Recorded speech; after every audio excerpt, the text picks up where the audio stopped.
Hello po sa inyong lahat mga ka-crypto. Ako po si Pinoy Crypto Trader at sa video na ito ay atin po pag-uusapan ang tungkol dito kay Dogecoin kung saan ay naghahanda raw po ito para i-welcome ang kanyang historic yellow candle. Gaano nga ba kataas ang maaring akyatin ni Dogecoin dahil dito? Kaya yan po ang siyang ating pag-uusapan sa video na ito. Pero bago po tayo magpatuloy ay nais ko lamang po munang bigyang linaw ang aking disclaimer kung saan ang nilalaman po ng video na ito ay hindi po ito isang financial advice. For education and information purposes lamang po ang layunin nito. Ayan po mga ka-crypto, umpisan po natin sa kung ano po ang ibig sabihin ng yellow candle dito sa mundo ng cryptocurrency. Kapag pinag-uusapan po si Dogecoin, hindi po maiiwasan ang pag-analyze ng candlestick charts.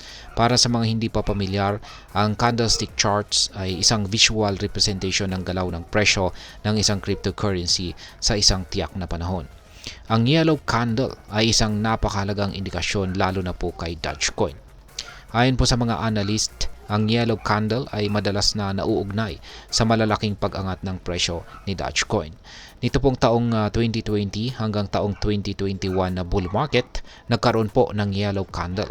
At dito nakita ang pag-akyat ng presyo ni Dogecoin sa mga antas or price levels na hindi pa nakikita noon. Sa madaling salita, ito po ay isang simbolo ng malakas na bullish sentiment o tiwala ng mga tao na tataas pa ang kanyang presyo. Ngayon ay bakit po mahalaga ang yellow candle dito sa kasaysayan ni Dogecoin? Sa kasaysayan po ni Dogecoin, ang yellow candle ay hindi simpleng indikasyon lamang. Sa halip ito po ay naging tanda ng napakalaking paggalaw sa market. Halimbawa noong taong 2017 to 2018 na cycle, nakita rin ang pattern na ito. Ganun din noong taong 2021 na bull market kung saan ang presyo ni Dogecoin ay halos umabot sa presyong $1. Ngayon taong 2025 ay may posibilidad na muling makita ang yellow candle. Ito ay nagsasabi na si Dogecoin ay handa na para po sa susunod na malaking pag-angat sa presyo. Pero ang tanong ay gaano nga ba kataas ang maaring akyatin nito? Ngayon ang alamin po natin ang mga prediction para sa presyo ni Dogecoin ngayong taong 2025. Maraming analyst ang optimistic sa hinaharap ni Dogecoin. Ayon po kay Dima James Potts, possible raw na tumaas ang presyo nito ng 37 times ngayong taong 2025.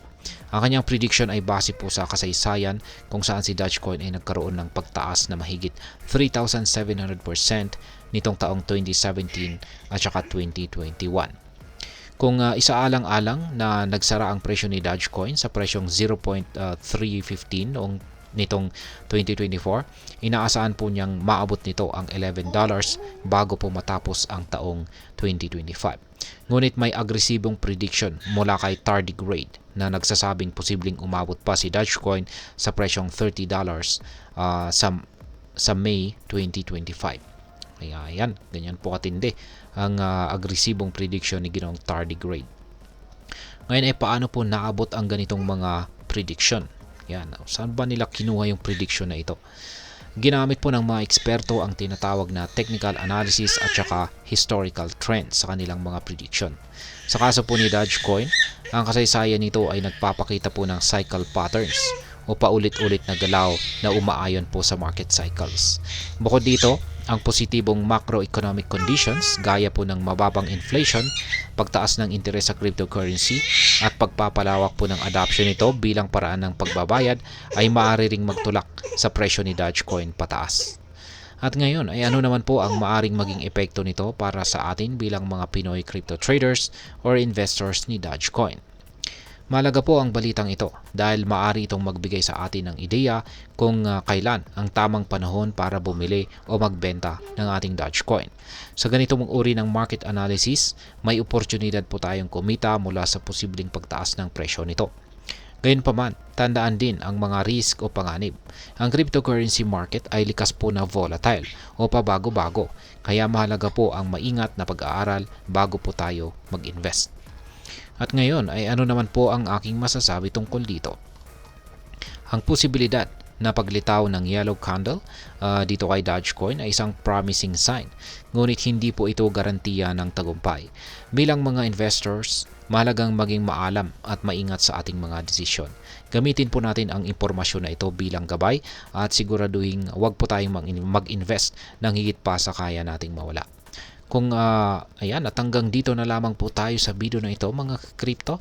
Sana po ay inyong nagustuhan ang aking paliwanag sa video na ito. Kung inyo po itong nagustuhan, pag-click lamang po ang like button nito. Marami pong salamat sa panonood. Ingat po tayo lagi at God bless po sa ating lahat.